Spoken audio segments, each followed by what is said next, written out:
Spekulasi terkait tewasnya Brigadir Nofriansyah Yosua Huta Barat atau Brigadir Joshua masih menyeruak. Ya, 3 pekan hampir berlalu, kasus tewasnya Brigadir Joshua masih berselimut teka-teki. Otopsi ulang atas permintaan keluarga Brigadir Joshua pun akhirnya dilakukan agar kasus yang menyedot perhatian publik itu menjadi benderang. Bersama saya Vena Kintan, Anda menyaksikan Cover Story One.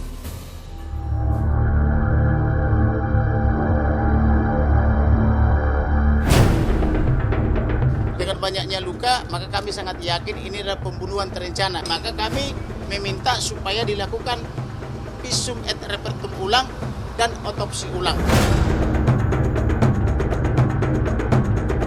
Bahwa kegiatan ini sebagai bentuk komitmen dari Bapak Kapolri.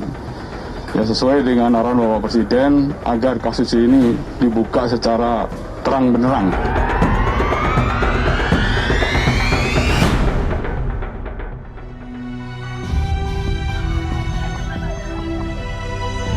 Isak tangis Ibunda Brigadir Nofriansyah Yosua Huta Barat atau Brigadir Joshua tak terbendung saat berada di lokasi makam sang anak di Kecamatan Sungai Bahar, Kabupaten Muaro Jambi, Jambi.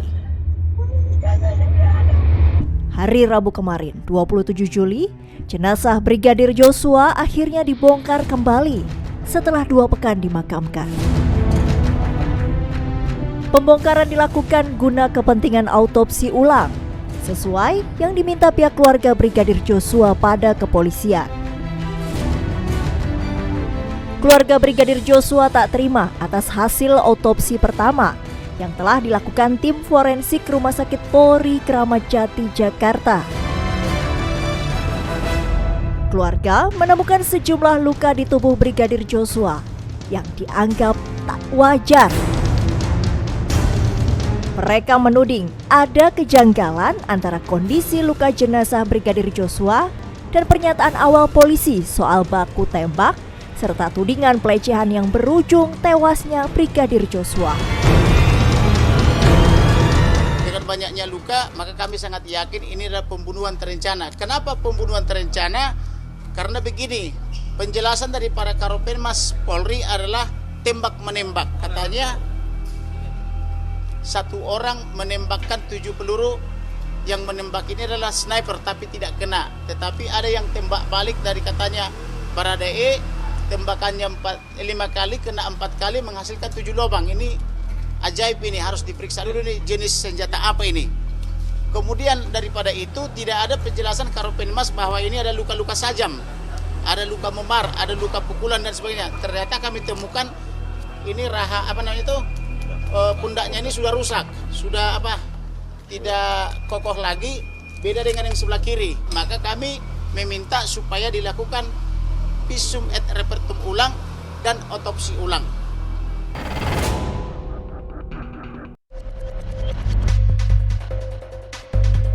Tim khusus bentukan Kapolri untuk menyelidiki kasus tewasnya Ajudan Irjen Verdi Sambo itu pun mengabulkan permintaan autopsi ulang.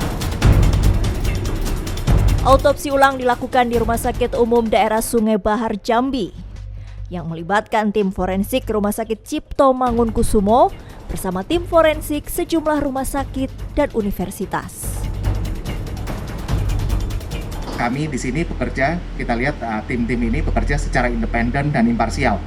Sekalipun kami juga sangat menyadari bahwa Perhimpunan Dokter Forensik Indonesia, dokter-dokter forensik kami dimanapun berada di seluruh Indonesia, apapun seragamnya, pasti akan bersikap secara independen dan imparsial karena kita pun memiliki pedoman etik, standar disiplin, profesi, serta penjagaan kompetensi selama 5 tahun sekali. Kita lihat memang sesuai dengan apa yang kami perkirakan sebelumnya, bahwa otopsi pasti memiliki beberapa kesulitan.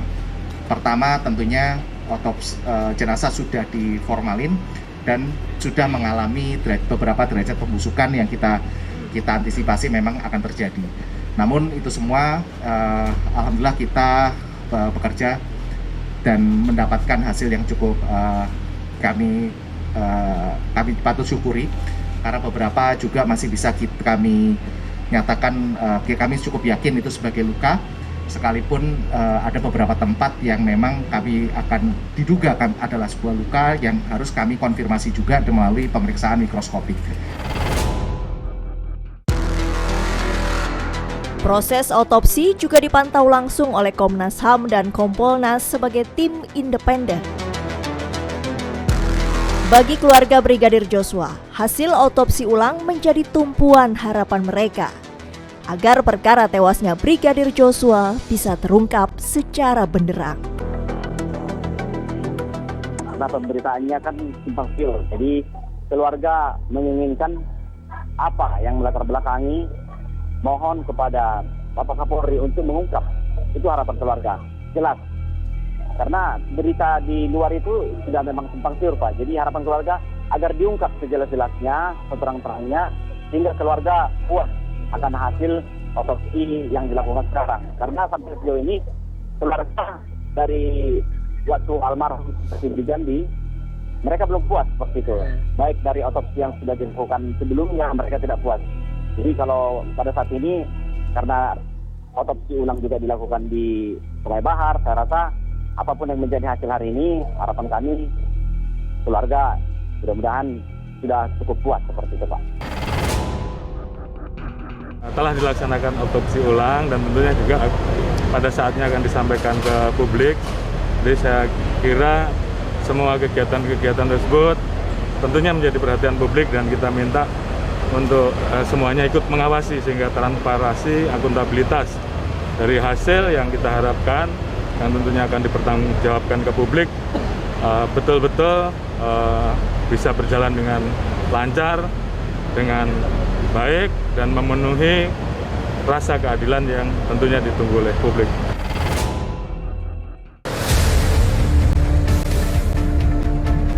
Seperti permintaan keluarga, proses pemakaman kembali jenazah Brigadir Joshua akhirnya dilakukan secara kedinasan kepolisian. Sebelumnya, Brigadir Joshua dimakamkan tanpa upacara penghormatan, layaknya seorang anggota Polri. Dari CCTV, ya terus komunikasi, terus nanti kelengkapan keterangan ya baru akan manggil Irjen Sambo.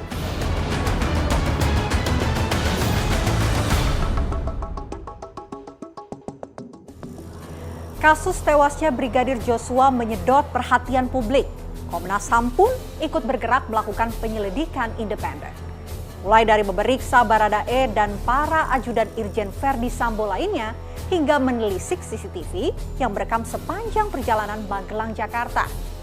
Lantas, apa yang bisa disimpulkan Komnas HAM atas penyelidikan maraton mereka itu?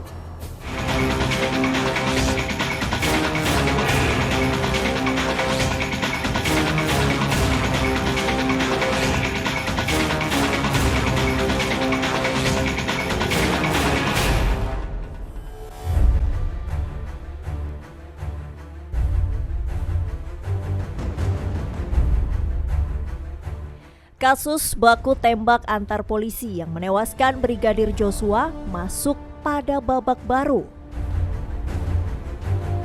Komisi Nasional Hak Asasi Manusia Komnas HAM bekerja secara maraton melakukan pemeriksaan kepada 6 ajudan Kadif Propam nonaktif Irjen Verdi Sambo. Keterangan demi keterangan digali lebih dalam dari para saksi ini, sehingga alur kasus kematian Brigadir Joshua menjadi jelas. Tak luput pula Baradae atau Richard Eliezer yang disebut sebagai saksi kunci dan terlibat baku tembak dengan Brigadir Joshua hadir dalam pemeriksaan yang digelar di kantor Komnas HAM. Baradae datang dengan pengawalan ketat. Pemeriksaan para ajudan ini untuk mengumpulkan bukti-bukti serta merunut perihal baku tembak yang disebut menewaskan Brigadir Joshua. Jadi sejumlah orang itu kami periksa secara terpisah. Jadi tidak dalam satu ruangan yang sama, tapi secara terpisah. Ini penting untuk kami sampaikan agar kami juga mendapatkan berbagai kekayaan informasi yang diperlukan untuk terangnya peristiwa. Jadi dalam cerita ADC yang juga penting adalah soal sekuen waktu. Sekuen waktu ini nanti yang akan kita sandingkan dengan sekuen waktu yang lain. Ya. Itu penting sekali. Yang kedua, ya, soal berbagai cerita yang terjadi dalam semua konteks itu akan memberikan konteks sebenarnya yang peristiwa terjadi itu kenapa. Oke. Yang ketiga, yang penting dalam pemeriksaan tadi, relasi antara hubungan Pak Sambo sama Bu Putri dan rekan-rekan ADC itu kayak apa. Nah itu juga kita lihat, termasuk misalnya dengan almarhum Joshua kayak apa.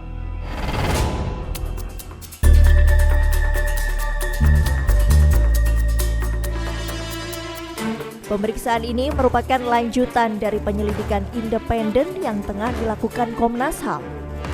Sebelumnya, Komnas HAM juga telah mengundang tim forensik Polri guna dimintai keterangan terkait sebab kematian Brigadir Joshua serta kejanggalan luka-luka yang diungkap keluarga.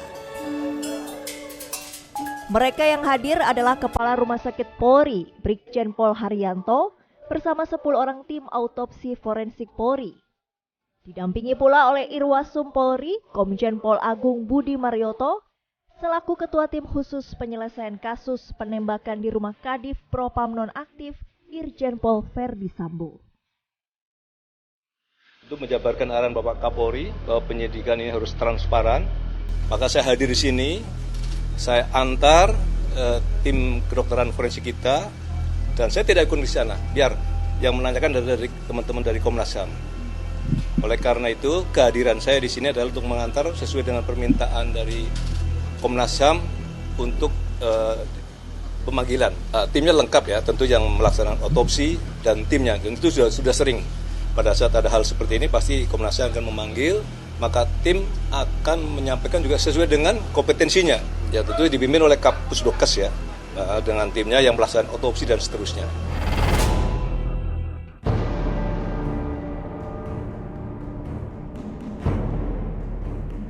Rangkaian penyelidikan Komnas HAM disempurnakan dengan memanggil ahli forensik independen untuk mendalami luka-luka yang ada pada jenazah Brigadir Joshua. Ya, soal luka itu pertama kami memang melihat sejarah kapan jenazah masuk dan kapan mulai diotopsi. Sejarah itu penting untuk menentukan kurang lebih titik jam kematian kapan, karena disitulah jenazah belum diotopsi, jadi belum dibelah dan sebagainya, itu akan kelihatan apakah ada memar, apakah ada lebam mayat. Kalau ada lebam mayat tipis ataukah tebal dan sebagainya, itu sangat kelihatan. Kami ditunjukkan itu. Kami juga ditunjukkan titik-titik lubang gitu ya, luka di situ tuh luka karena apa. Terus kami ditunjukkan bagaimana mekanisme kerja mereka dalam melihat titiknya itu. Misalkan, oh ini luka tembak di sini misalnya. Nah, bagaimana dia bekerja untuk menentukan luka tembak dengan sudut tembakannya. Nah, kami juga dijelaskan. Terus bagaimana kalau kita cek di hidung, di muka, apakah itu karena luka sayatan atau karena luka tembakan, itu juga dijelaskan lebih detail. Secara prosedur sebenarnya kami bisa narik kesimpulan untuk internal tim, karena kami sudah dapat dari keluarga kami uji dengan ahli, habis itu kami pakai dari keluarga dan dari ahli itu untuk menanya banyak hal kepada Dokes.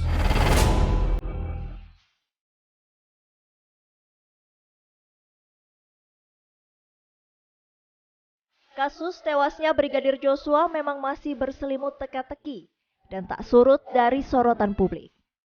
Spekulasi pun terus menyeruak. Lalu bagaimana dengan kamera pengintai atau CCTV yang belakangan ditemukan polisi? Apakah bisa mengungkap fakta sebenarnya terkait tewasnya Brigadir Joshua? Dari 20 sekian video, dari 27 titik kami tadi lihat semuanya. Saya ulangi lagi, kami lihat semuanya dari Magelang sampai Duren 3, ya, terus termasuk juga video sampai Kramat Jati. Nah, kalau cerita Magelang sampai Duren 3, salah satu yang paling penting yang kami lihat, almarhum Joshua masih hidup.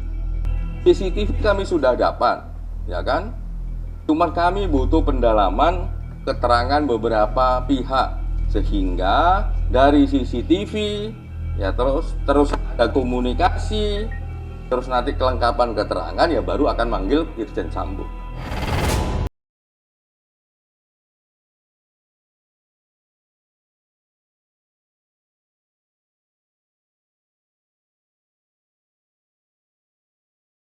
Laporan mengenai pembunuhan berencana yang pasti sudah ada korbannya gitu, dan ini yang harus diproses.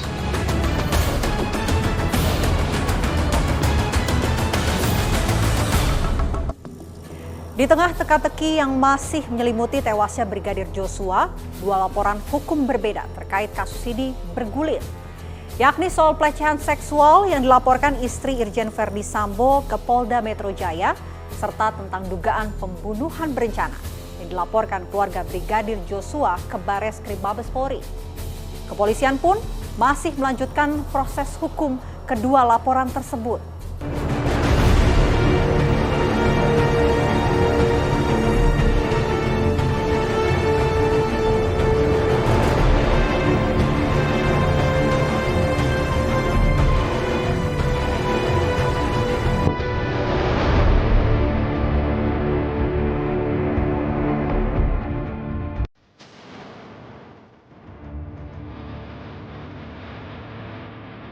Keluarga Brigadir Joshua meyakini adanya kejanggalan atas tewasnya Brigadir Joshua yang disebut akibat baku tembak dengan sesama polisi di rumah dinas Irjen Verdi Sambo.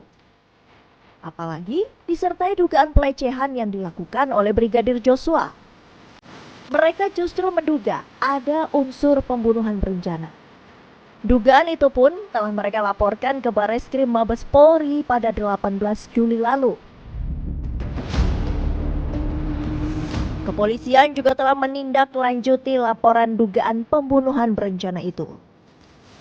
Keluarga Brigadir Joshua, termasuk sang kekasih yang bernama Vera Simanjuntak, telah dimintai keterangan. Menurut kuasa hukum keluarga Brigadir Joshua, keterangan para saksi itu bisa menjadi petunjuk awal bagi kepolisian. Terlebih, adanya bukti percakapan melalui ponsel atau HP antara Vera dan Brigadir Joshua sebelum kejadian. Ponsel milik Vera kini berada di tangan penyidik sebagai barang bukti.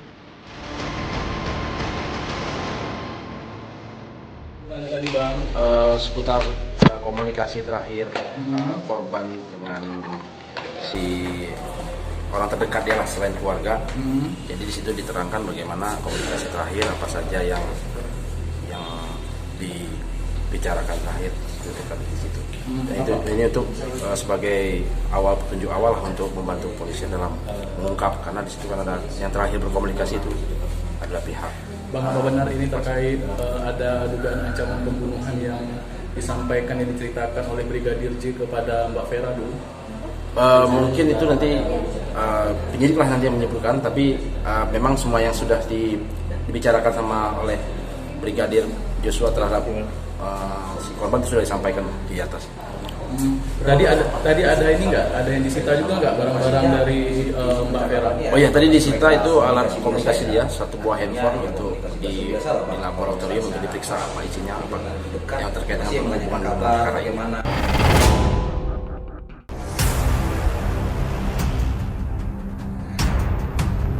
Benarkah Brigadir Joshua menjadi korban pembunuhan berencana? Tewasnya Brigadir Joshua masih berselimut teka-teki. Sementara itu, Polda Metro Jaya juga masih terus melanjutkan proses hukum atas laporan istri Irjen Verdi Sambo, yakni dugaan upaya pembunuhan dan pelecehan yang ditudingkan pada Brigadir Joshua.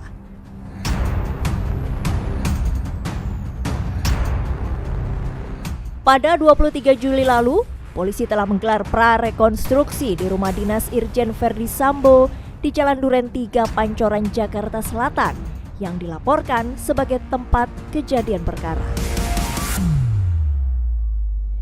Ini adalah prarekon yang dilaksanakan oleh penyidik Polda Metro Jaya. Juga dihadiri oleh dari Inavis, kemudian dari laboratorium forensik, kemudian dari kedokteran forensik. Ini semuanya menunjukkan bahwa sesuai dengan perintah Bapak Kapolri, komitmen kami bahwa proses pembuktian setiap kasus tindak pidana harus dapat dibuktikan secara ilmiah. Karena ya dengan dibuktikan secara ilmiah ini ada dua konsekuensi. Ya, ini oleh tim penyidik nantinya. Konsekuensi pertama adalah konsekuensi secara juridis. Ya, bukti material formil 184 KUHP ini harus terpenuhi. Yang kedua, karena ini kita proses pembuktiannya harus secara ilmiah, jadi dari sisi keilmuan harus betul-betul clear. Ya, bagaimana keilmuan yang digunakan, metode apa yang akan digunakan, dan peralatan apa yang digunakan, asal agar hasilnya betul-betul ya secara sahih dapat dibuktikan secara saintifik. Ya, ini yang dilakukan tim olah TKP dan juga penyidik pada hari ini. Ya, semuanya akan dibuat secara terang benderang.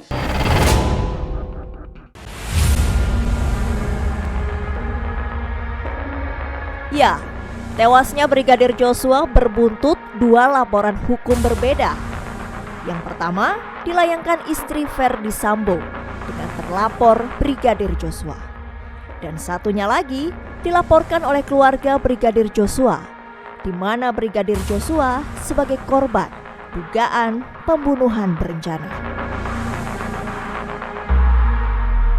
Ketika dalam perkara ini ada dua laporan. Yang pertama laporan tentang pelecehan yang jelas-jelas tersangkanya sudah meninggal dunia, maka perkara ini harus dihentikan. Tetapi dugaan atau laporan mengenai pembunuhan berencana yang pasti sudah ada korbannya gitu, dan ini yang harus diproses gitu ya. Jadi dengan sendirinya tidak ada pertentangan kepentingan ya antara dua hal itu ya, karena yang pertama pasti harus gugur ya karena tersangkanya sudah meninggal dunia.